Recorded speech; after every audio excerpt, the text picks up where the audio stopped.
자, 이제 함께 모여 예배 드릴 날이 이제 얼마 남지 않은 것 같습니다. 오늘 이 아침에 우리 열린 광성의 식구들, 가정에서 예배 드리는 우리 형제 자매들, 옆에 분들하고 서로 인사했으면 좋겠습니다.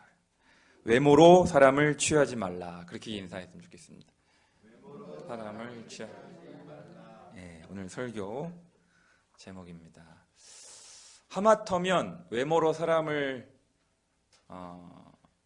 취할 뻔했던, 사람을 선택할 뻔했던 사람이 바로 구약의 사무엘 선지자였습니다. 하나님께서 사울 왕을 버리고 이제 새로운 왕에게 기름을 붓고자 사무엘을 베들레헴 사람 이새의 집으로 보내셨을 때 사무엘은 그 용모와 키를 보고 가만히 보니 이새에게 8명의 아들이 있었거든요. 가장 잘생긴, 가장 용모가 준수해 보였던 사람이 아마도 장남 엘리압이었던 것 같습니다. 그래서 하나님, 이 사람에게 기름을 부으면 되겠네요. 잘생겼잖아요. 멋있잖아요. 그런데 하나님께서 스탑, 그러지 마라. 사무엘상 16장 7절을 통하여 이렇게 말씀하셨습니다. 여호와께서 사무엘에게 이르시되 그의 용모와 키를 보지 말라. 내가 이미 그를 버렸노라. 내가 보는 것은 사람과 같지 아니하니 사람은 외모를 보거니와 나 여호와는 무엇을 보느니라? 중심을 보느니라 라고 분명하게 말씀을 하셨습니다. 그러니까 우리 하나님은 용모와 키를, 외모를 보시는 하나님이 아니시라. 중심을 보시는 하나님, 속사람을 보시는 하나님이라고 분명히 성경에 나와 있는 것이죠. 오늘 이 야고보서 2장 1절부터 13절까지의 말씀 가운데 1절부터 9절까지만 좀 더 실감나게 현대어 성경 버전으로 한번 제가 읽어 드리고자 하겠습니다. 한번 들어보세요. 사랑하는 형제들이여, 만일 여러분이 부자는 친절하게 대하고 가난한 사람은 얕잡아 본다면 어떻게 주 예수 그리스도를 믿는 사람이라고 말할 수 있겠습니까? 가령 여러분의 교회에 값비싼 옷을 두르고 손에 값진 금반지를 낀 사람과 남루한 옷을 입은 가난한 사람이 나란히 들어왔다고 합시다. 그때 여러분이 부자에게는 야단스럽게 떠받들어 교회의 특별석에 앉히고 가난한 사람에게는 당신은 거기 서 있든지 마룻바닥에 앉든지 알아서 하시오 하고 말한다면 결국 여러분은 나쁜 동기에 이끌려 재물로 사람을 판단하는 것이 아니고 무엇이겠습니까? 경제력으로 사람을 판단하는 것이 아니고 무엇이겠습니까? 사랑하는 형제들이여, 잘 들으십시오. 하나님께서는 가난한 사람을 택해서 믿음이 부유한 자가 되게 하시고 또 사람을 사랑하는 사람들에게 약속하신 선물인 하늘나라를 차지하게 하셨습니다. 그런데 여러분은 그 두 사람 가운데 가난한 사람을 멸시하였습니다. 여러분을 구박하고 재판정에 끌고 가는 자는 모두 부자들이라는 것을 잊었습니까? 또 여러분이 받드는 예수 그리스도의 존귀한 이름을 비웃는 자들도 바로 그들이 아닙니까?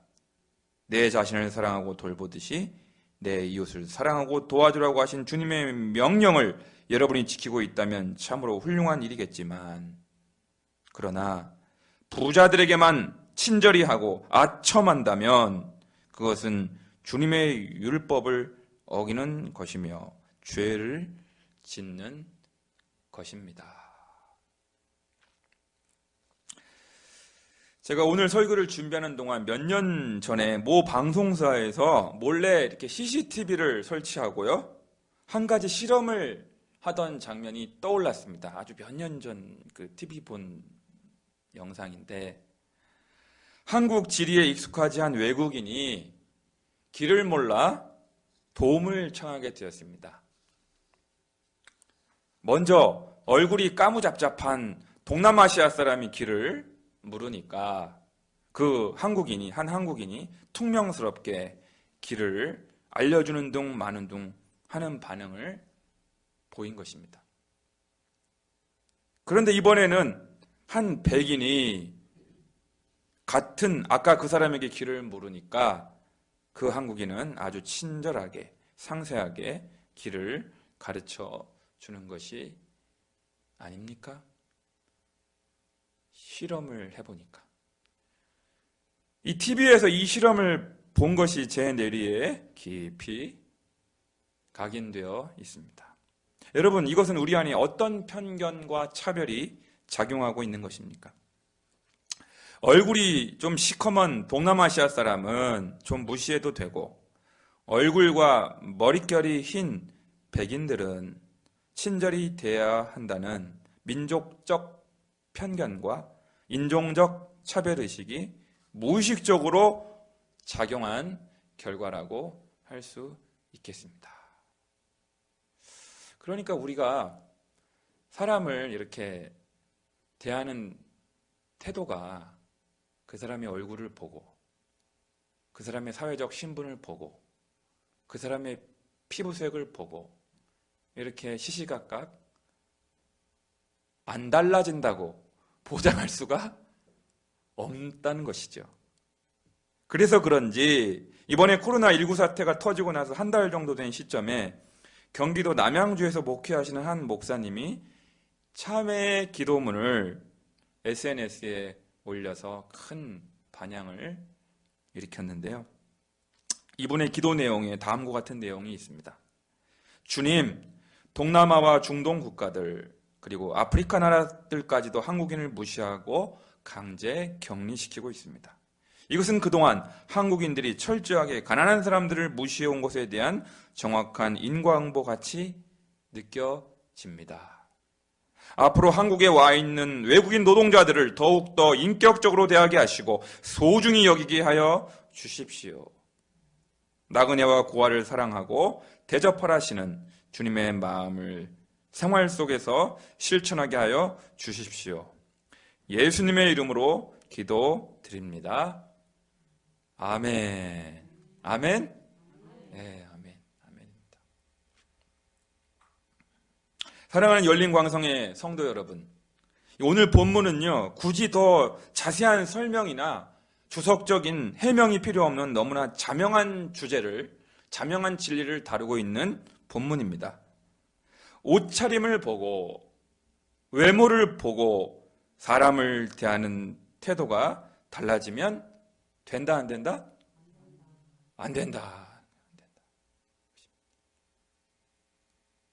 가령 여러분, 정장 차림을 잘 차려입은 사람이 입장했을 경우에 VIP 대우를 해주고요, 냄새가 나는 옷을 입은 노숙자가 오면 아예 관심조차 기울이지 않는 태도는, 혹시 일반 호텔 직원들은 그런 식으로 하는지 모르겠어요. 제가 뭐 호텔을 갈 일도 거의 없지만 호텔은 그렇게 한다고들 하더라고요. 호텔 입구에 있는 그 직원이 딱 봐가지고 외제차, 세단을 타고 쫙 입장하는 사람을 보면 90도 각도로 인사를 넙죽하고요. 국내 경차를 타고 호텔 입구에 딱 이렇게 온 사람은 뭐 네가 알아서 뭐 주차를 하든 말든, 눈빛부터가, 표정부터가 완전히 달라진다고 하더라고요. 뭐 호텔이 그렇대요. 맞아요, 틀려요? 그런 것 같아요. 뭐 호텔 직원 안 계시죠? 혹시 여기 우리 교인들 중에 호텔 직원. 호텔은 뭐 그렇게 하는지 모르겠어요. 그런 것들이 통용이 되는지 모르겠어요. 근데 호텔도 이제 그렇게 안 할 것 같은데, 세상이 많이 달라졌기 때문에. 그러나 교회 안에서는 절대로 그러면 돼요, 안 돼요? 안 된다는 메시지를 우리에게 주고 있는 것입니다. 오늘날 부자들에게 유독 더 친절과 호의를 베풀고 가난한 자들은 별로 거들떠보지 않는 현대 교회를 향하여 참 전국을 찌르는 따끔한 충고가 아닐 수가 없습니다. 사랑하는 여러분, 이러한 태도가 왜 하나님 나라의 질서와 가치에 위배됩니까? 이웃을 내 몸과 사랑하라고 하신 예수님의 말씀은 부자와 가난한 자에 대하여 사랑을 차별적으로 시행하라는 것이 전혀 아니기 때문입니다. 우리 예수님께서 말씀하시기를 내 이웃을 내 몸과 같이 사랑하라고 너무나 분명하게 말씀하셨잖아요. 근데 그 이웃을 사람 얼굴 봐가면서, 옷차림을 봐가면서, 타고 다니는 차량의 종류를 봐가면서 이렇게 차별적으로 사랑해라, 사랑을 조절해라, 이렇게 말씀하신 적이 한 번도 없으시거든요. 따라서 한 번도 남을 살해한 적이 없을지라도, 한 번도 간음을 행한 적이 없을지라도, 교회 내에서 부자를 선대하고 가난한 자를 홀대한다면, 업수히 여긴다면 그것은 이웃 사랑의 계명을 위반한 것이기 때문에 율법 전체를 위반한 것이나 다름이 없다라는 것이에요.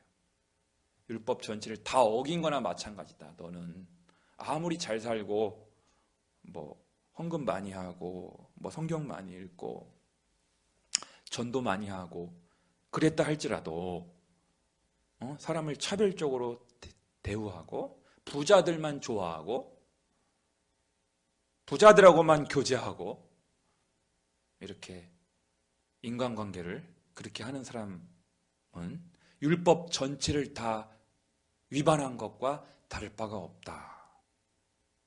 그뿐만 아니라 가난한 자에게 자비를 베풀지 못하고 가난한 자에게 긍휼을 베풀지 못했다고 한다면 그가 누구든지 그 역시 장차 하나님의 심판대 앞에 섰을 때 심판 주신 하나님 앞에서 자비와 긍휼을 받을 생각은 꿈도 꾸지 말라는 것이에요. 네가 살아있을 때, 교회 다닐 때, 장로였을 때, 목사였을 때 가난한 자들에게 자비를 베풀지 않고 긍휼을 베풀지 않고 부자들하고만 놀러 다녔다고 한다면 너도 한번 자비를 받지 말아라. 내가 너에게 자비를 베풀 리가 없다. 긍휼을 베풀지 않겠다.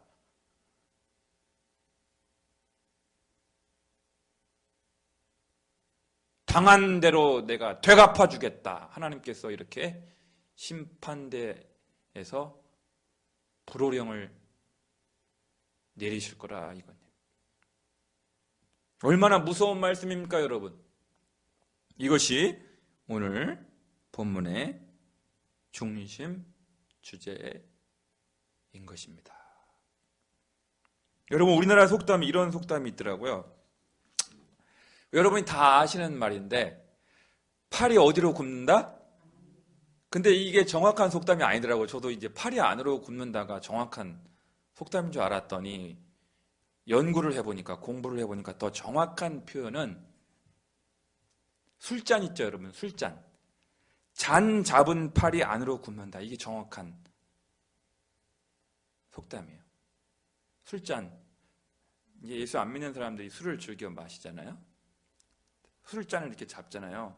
위하여! 이렇게 하잖아요. 예수 안 믿는 사람들. 회식 자리에서. 여기 술잔을 잡은 잔이 어디로 굽는다?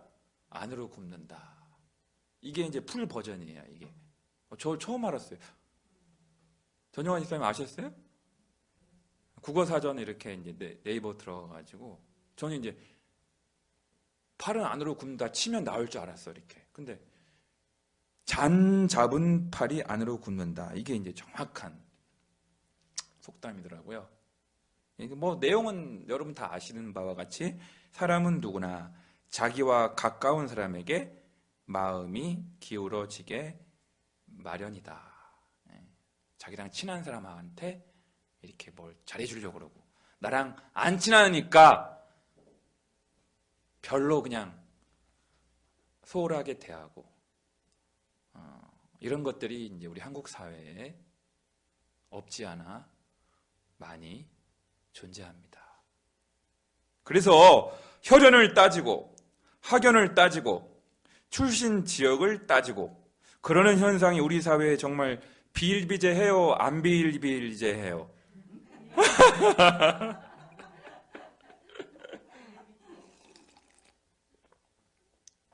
비일비재한 거예요. 참 우리 한국 사회는 참 회사에서 만드는 초코파이에 뭐라고 써 있어요? 한자어로 한 글자. 정. 네. 이 정에 따라 움직이다 보니까 참 별거 다 따져요. 그래서 능력이나 됨됨이를 우선적으로 보지 않고 혈연, 학연, 지연에 근거하여 가까운 사람을 채용하거나 요직에 앉히려는 경향이 참 많아요. 사람을 뽑을 때 우리 최철 집사님도 이제 회사를 다니시니까 사람을 뽑잖아요. 인재를 채용하잖아요. 신입사원을 이렇게 채용할 때. 그래서 이렇게 사람 뽑으면 안 되겠다. 인사가 만사라고 그랬는데 사람 뽑을 때 제대로 뽑아야지. 뭐 학연의 학교 선후배다. 우리 동네에서 같이 자랐다. 또 알고 봤더니 사돈이 팔춘인 거요. 알고 봤더니 따져보니까 족보를 따져보니까 아이고 그러면 이왕이면 그런 사람 채용하는 게 좋잖아요. 아는 사람, 친한 사람. 이렇게 하다 보니 우리 사회가, 우리 공동체가 건전하게 가지 않는 거예요. 그래서 최근에 등장한 인재 채용 방식이 뭐냐면 여러분 들어보셨을 거예요. 블라인드 채용이라고 해요. 블라인드, 눈먼 채용. 이게 블라인드가 뭐냐면 안 보는 거잖아요. 눈이 안 보이는 사람을 블라인드. 이력서를 보지 않고 옛날에 학벌 좋은 사람, 유명한 대학에 나온 사람 봤더니 박사학위 소지자인 거요. 이런 사람을 막 이렇게 이력서 보고 채용했더니 이게 아닌 거예요. 별로.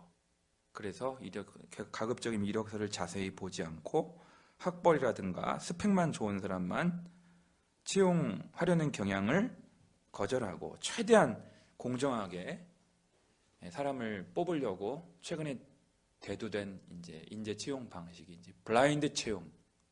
뭐 블라인드 채용이라고 해서 뭐 100% 그렇다고 완벽한 건 아니에요. 그것도 문제가 있긴 있더라고. 그것도 하여간 그 블라인드 채용을 하기 위한 목적은 다른 데 있지 않습니다. 우리 사회의 악습이자 전 근대적인 병폐라고 할 수 있는 연고주의, 지역주의, 정실주의, 파벌주의, 배타주의를 극복하기 위한 노력 가운데 하나인 것입니다. 저는 이 지점에서 우리 민족이 배출한 위대한 기업가 한 사람을 소개해 드리고자 합니다.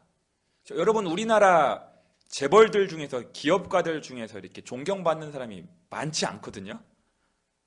뭐 정경유착 뭐 그래가지고 세금 탈루 해가지고 이렇게 기업가들 중에서 이렇게 존경받는 분들이 많이 없습니다만, 그럼에도 불구하고 존경받는 기업가 1위, 랭킹 1위로 늘 회자되고 있는 유명한 기업가가 누구예요? 우리나라 유일한 박사님.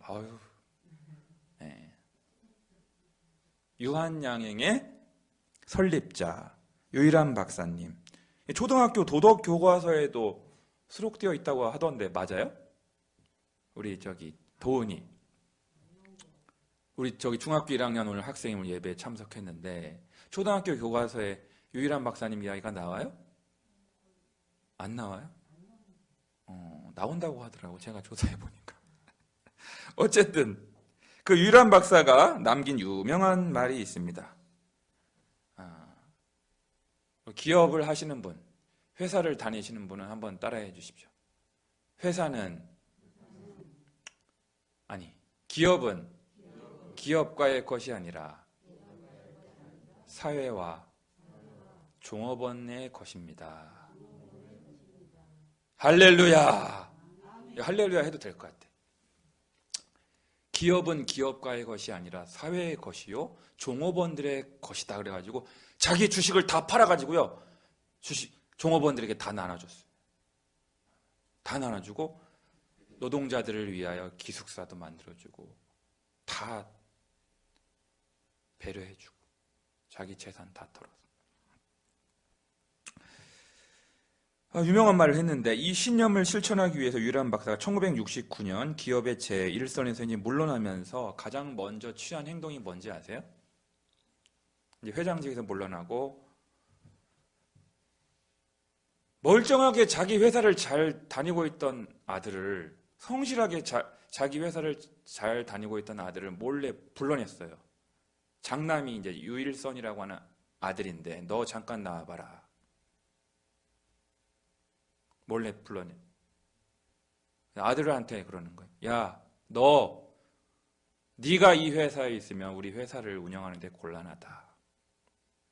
건전하게 회사를 운영하는데 곤란하니까 당장 나가라. 그래서 당장 자기 장남, 자기 아들을, 큰아들을 자기 회사에서 쫓아내버렸어요. 그래서 자기랑 피 한 방울 섞이지 않은 전문 경영인을 찾아서 유한양행 회사를 맡겼어요. 전문 경영인에게. 아무런 혈연 관계가 없어요. 사돈의 팔촌까지 따져봐도 아무런 혈연 관계가 없는. 그리고 죽기 전에 장남에게 남긴 유언이 다음과 같습니다. 너는 대학까지 공부했으니 독립해라. 너 공부 많이 했으니까 네가 알아서 독립해라 하면서 자신의 전 재산을 사회에 환원시켰고요. 자기 아들한테는 한 푼도 물려주지 않았습니다. 자기 아들한테는. 어우, 냉정하죠? 어우, 이거 진짜. 세상 사람들은 뭐 존경한다 그러지 몰라도 그 아들한테는 참 어땠을까? 상처됐을 것 같아. 네. 좌우지간. 대단한 분 아니에요? 저는 어렸을 때 이제 유일한 박사 이야기를 아버지가 많이 해주셔가지고 제가 초등학교 때, 중학교 다닐 때 앉혀놓고 그래가지고 잊을 수가 없어요. 이 유일한 박사님 이야기를. 오늘날 주로 중대형 교회들에게서 빈번하게 나타나고 있는 담임 목사직 세습 문제. 담임 목사, 큰 교회 담임 목사직을 그냥 아들한테 몇천 명 다니는 교회. 이 세습 문제로 한국 교회의 대사회적인 신뢰도가 크게 추락하고 있는 상황 속에서 이 유일한 박사의 이야기는 잔잔한 울림과 큰 감동이 됩니다. 유일한 박사와 함께 또 한 분을 제가 오늘 설교 시간에 꼭 소개해드리고 싶은 분이 한 분 더 있는데요. 일제강점기 때 물산 장려 운동을 일으켜 민족 산업을 중흥시키고자 하였던 분, 바로 우리 민족이 낳은 위대한 독립운동가 중에 한 사람이었던 고당 조만식 선생님을 여러분 잘 알고 계십니다. 이 고당이 1908년 일본에 유학을 가게 되었어요. 유학을. 그런데 일본에 유학을 간 한국 학생들이 거기서 출신 지역별로 따로 모임을 갖는 것이 아닙니다. 일본에 가서 유학 가서도 충청도 사람은 거기, 전라도 사람, 경상도 사람. 그뿐만이 아닙니다. 그로부터 12년 세월이 흘러서 고당의 제자였던, 여러분 주기철 목사님이 고당의 제자였던 거 아세요? 저도 이번에 처음 알았는데 고당 조만식 선생님의 제자가 주기철 목사님이세요. 주기철 목사님이 1922년에 평양신학교에 입학을 했는데 참으로 기가 막힌 현상을 발견하게 되었습니다. 그곳에 4동의 신학교 기숙사가 있었는데 각각 미국 북장로교, 미국 남장로교, 호주 장로교, 캐나다 장로교가 지은 기숙사가 4동이 있었던 거예요. 그런데 이 당시 선교 상황을 좀 이해하실 필요가 있는데, 여러분 우리 한국 교회 초기 선교 역사를 보면 선교지 분할 정책이라는 것이 있어요. 이때 뭐냐면 미국 북장로교는 평안 남북도와 황해도 북부를 차지하였고, 미국 남장로교는 전라 남북도를 차지하고 있었고, 호주 장로교는 경상남도를, 그리고 캐나다 장로교는 함경 남북도를 차지하고 있었어요. 지역별로 이렇게. 이해가 되세요? 상상이 되세요? 땅 따먹기를 한 거예요. 이 지역은 우리 차지, 저 지역은 우리 차지. 그런데 외국 선교사들이 신학교 입학생들에게 기숙사를 제공해 주기를 자기들이 차지하고 있던 지역의 출신 학생들만 기숙사 입사를 허용해 주는 것이 아닙니까? 가령 호주 장로교가 아까 경상남도를 차지하고 있어요. 경상남도 출신 사람들은 자기네 기숙사에 입학을 허용해 주지만 타 지역에서 우리 신학교를 오려고 하면 신학교의 기숙사를 사용하려 안 된다, 허락을 안 해주는 거예요. 여러분, 지역주의를 타파해야 할 선교사들이, 지역을 초월하여 고르게 인재를 등용해야 할 선교사들이 앞장서서 지역주의를 조장하고 있었으니 얼마나 기가 막히고 한심한 노릇이. 가만히 보니까 주기철 목사님이 이건 아니거든. 이거는 아니거든. 이거는 하나님이 좋아하시는 방식이 아니거든. 그래서 주기철 목사님이 이래서는 안 되겠다 싶어가지고 마침내 연판장을 돌려서 이제 서류에다가 도장 여러 사람 찍는 거 있죠. 이렇게 여러분 하는 그걸 연판장이라 하는데 진정서를 쓴 거예요. 학교 교장 선생님들을 이제 면담하고 지역에 상관없이 출신 지역에 상관없이 거주 지역에 상관없이 자유롭게 아무 학교 기숙사든 입사할 수 있도록 놀라운 일을 성사시킨 분이 바로 주기철 목사님의 이야기입니다. 주기철 목사님.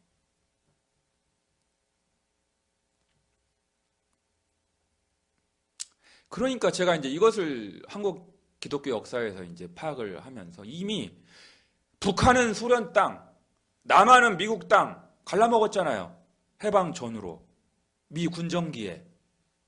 이미 외국 선교사들이 우리나라 복음을 전하러 왔을 때 북장로교, 남장로교, 호주장로교, 캐나다 선교사들이 땅 따먹기를 이미 했던 거예요.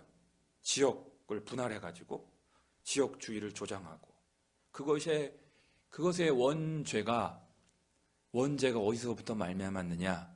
바로 선교사들의 선교지 분할 정책이 그 씨앗이 되지는 않았는가 싶은 것이죠. 그래서 고당 조만식 선생님께서 그 당시 크게 외친 것이 바로 이런 이야기가 있습니다. 한번 따라해 보실까요? 우리 가정에서 예배를 드리고 있는 열린광성의 식구들도 옆에 분들한테 따라했으면 좋겠습니다. 고향을 묻지 맙시다. 우리 고당 조만식 선생님의 유명한 이야기예요. 이거 유명한 이야기예요. 알만한 분들은 다 아실 거예요. 고향 우리 묻지 말자.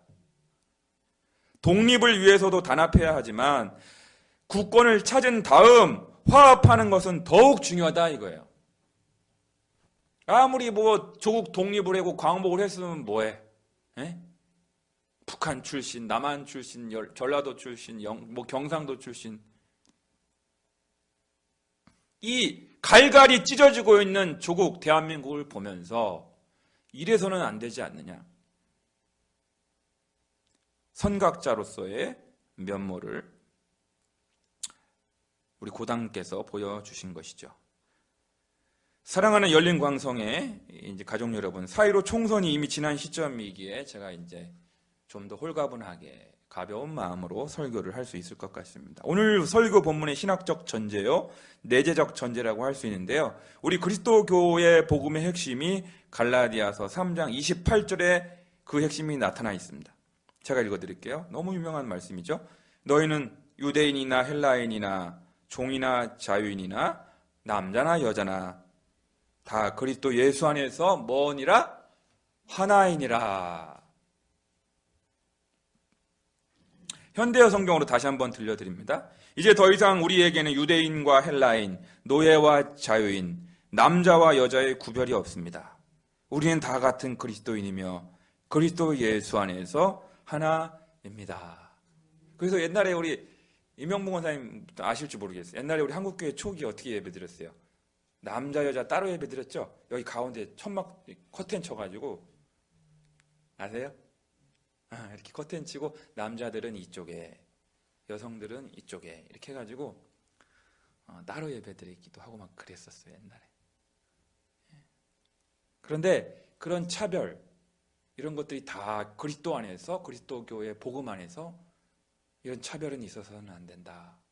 그래가지고 다 무너지고 남녀가 하나 되어 예배드리고 그게 이제 초기 기독교에 기여한 바이기도 하죠. 오늘 한국적인 상황에서 이 말씀을 이렇게 덧붙여도 전혀 무리가 없다고 봅니다. 이제 더 이상 우리에게는 유대인과 헬라인, 노예와 자유인, 남자와 여자, 영남 사람과 호남 사람, 보수와 진보의 구별이 없습니다. 우린 다 같은 그리스도인이며 그리스도 예수 안에서 하나입니다. 왜 아멘 안 하셔요? 아멘. 왜 한 명만 하셔? 아멘. 저는 오늘 본문의 가르침에 의지하여 말씀을 마무리하면서 몇 가지 제안을 드리고자 합니다. 첫째로 고당 조만식 선생님의 가르침에 따라 고향을 묻지 맙시다. 우리 처음 만난 사람한테, 처음 교회에 온 새신자에게 고향을 묻지 맙시다. 우리의 본향은 하나님 나라입니다. 그것만이 중요할 뿐입니다.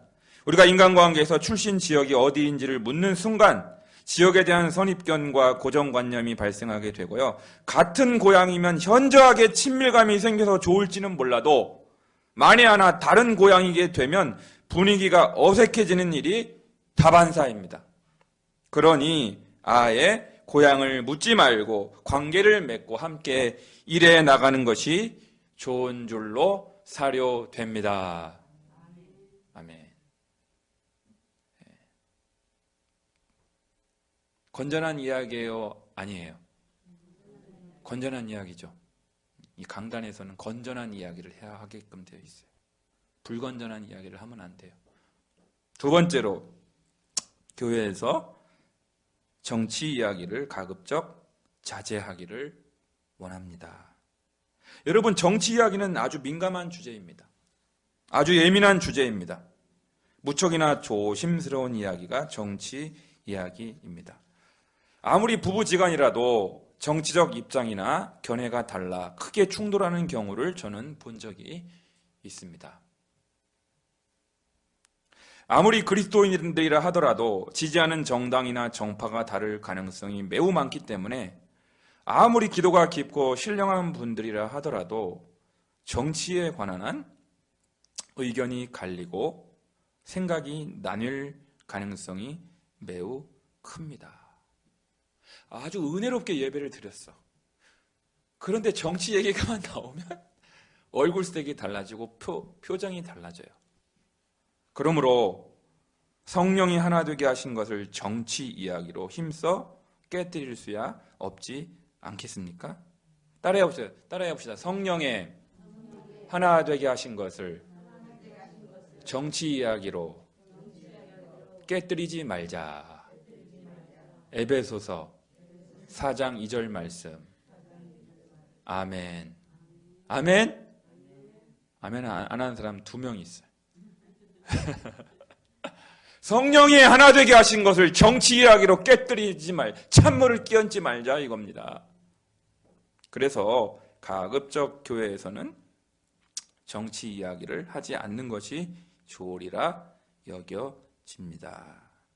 세 번째로 마지막 제안인데, 진보니 보수니 하는 용어 사용에 대하여 생각해 보고자 합니다. 세상 언론이나 매스컴에서는 아무런 부담 없이, 아무런 거리낌 없이 그런 용어를 사용한다 할지라도 우리 그리스도인들은 좀 다시 생각해 보아야 합니다. 이러한 용어를 사용하는 순간 본의 아니게 분열과 갈등을 초래할 가능성이 높습니다. 아무개 집사는 보수적인 것 같아. 아무개 권사는 진보적인 것 같아. 이런 용어를, 이런 말을 사용하는 순간 교회 안에 저도 이제 그런 실수를 범할 때가 없지 않아 있는데 분열과 갈등을 초래할 수가 있다는 것이죠. 편견과 선입견을 갖기가 쉽습니다. 편 가르기가 발생됩니다. 네 편, 내 편이 생기게 됩니다. 그러니 가급적 그런 용어를 사용하지 않기를 권면드립니다. 그럼 목사님, 대안을 제시해 주셔야죠. 대안이 있습니까? 있습니다. 있어요. 그럼 그런 용어 대신에 조금 건전하게 우리 교회 공동체의 화평과 신령한 덕을 위하여, 건전함을 위하여 제가 대안을 제시하겠습니다. 어떤 사안에 대하여, 어떤 현상에 대하여 우리 그리스도인들로서 복음적이다 혹은 비복음적이다 이렇게 말을 할 수는 있을 것 같아요. 이건 참 복음적이다, 비복음적이다. 혹은 이렇게도 표현할 수 있으면 참 좋을 것 같아요. 어떤 현상에 대하여, 어떤 사안에 대하여 하나님 나라 적이다. 한번 따라해보세요. 하나님 나라 적이다. 하나님 나라 적이지 않다. 여러분, 교회 안에서 남녀 차별하는 거 하나님 나라 적이에요? 하나님 나라 적이지 않아요?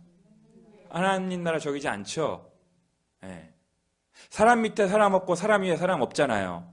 차별하면 안 돼요. 그러니까 그런 걸 보고 뭐 남자는 우대하고 여자는 천시하는 현상이 예를 들어서 발생했다고 해봐요. 교회 안에서. 그거는 아니잖아요. 그것을 보고 보수적이다, 진보적이다라는 표현을 하지 말고, 이건 하나님 나라 적이지 않습니다. 이거는 복음적이지 않습니다. 이렇게 표현하는 것은 가하다 이거예요. 가하다.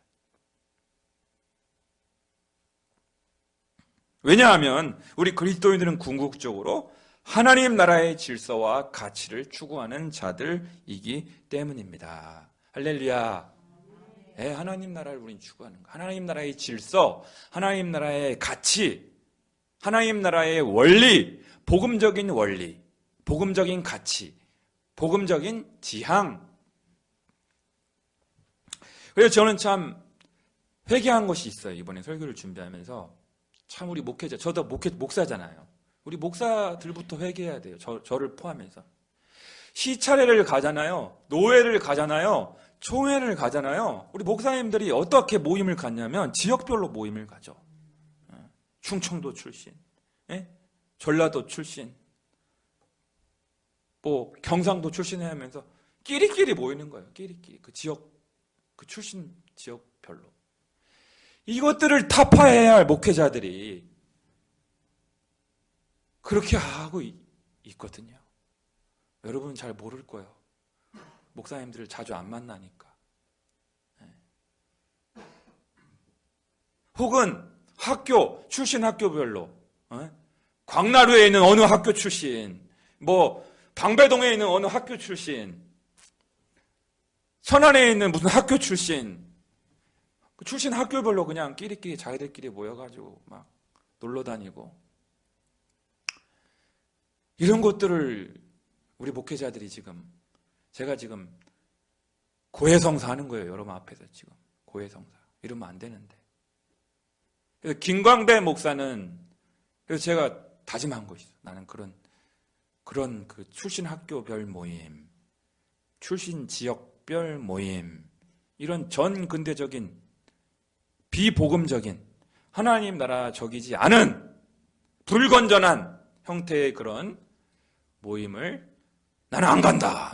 안 갈 뿐만 아니라 그런 거 만들지도 않겠다. 제가 막 썼어, 제 노트에다가. 그래서 제가 여러분들 앞에서 고해성사 하는 거예요. 잘못했다고. 이런 거 목회자들부터 이거 깨야 되는데. 그래서 제가 이번 코로나 사태 때 얼마나 많이 회개기도 했는지 여러분 모르죠? 김광배 목사 아침에 나와가지고 그 회개기도만 막 한. 우리 목회자들부터 달라져야 되는데. 사랑하는 우리 열린 광성의 가족 여러분, 오늘 저는 설교를 준비하는 동안 내내 스스로에게 질문하였습니다. 오늘날 우리 한국 기독교는 혐오와 배제와 차별이 없는 사회를 만드는 일에 일조하고 있습니까? 오늘날 우리 한국 기독교는 특수주의가 아닌 보편주의를, 민족주의가 아닌 사회동포주의를, 차별주의가 아닌 박애주의를 지향하고 있습니까? 이 질문에 머뭇거림이나 주저함 없이 네, 그렇습니다. 대답할 수 있는 그런 공동체를 우리 모두 함께 만들어갈 수 있기를 주님의 이름으로 간절히 축원합니다. 기도하겠습니다. 하나님 아버지, 참 오늘 성경 말씀을 통해서 따끔한 정말 전국을 찌르는 이야기를, 말씀을 우리에게 주셨습니다. 참 우리는 참 간사하고 이기적이어서 부자들을 선대하고 가난한 자들을 홀대하려는 참 악한 본성이, 이기적인 본성이 우리 안에 있습니다. 이것이 옳지 않다고, 하나님 나라 적이지 않다고 분명하게 지적해 주셨는데, 하나님, 사람들의 얼굴을 봐가면서, 옷차림을 봐가면서 사람을 대하는 태도가 달라지지 않게 하여 주시옵소서. 피부색이 어떠하든지, 인종이 어떠하든지, 출신 지역이 어떠하든지, 옷차림이 어떠하든지, 경제력이 어떠하든지, 사회적 지위가 어떠하든지, 계급이 어떠하든지, 직급이 어떠하든지, 그런 거 상관없이 일정하게 사람을 존중하고 사랑하고 배려하는 건전한 복음적 공동체를 우리부터 만들어가게 하여 주시옵소서. 예수님 이름으로 기도드립니다. 아멘.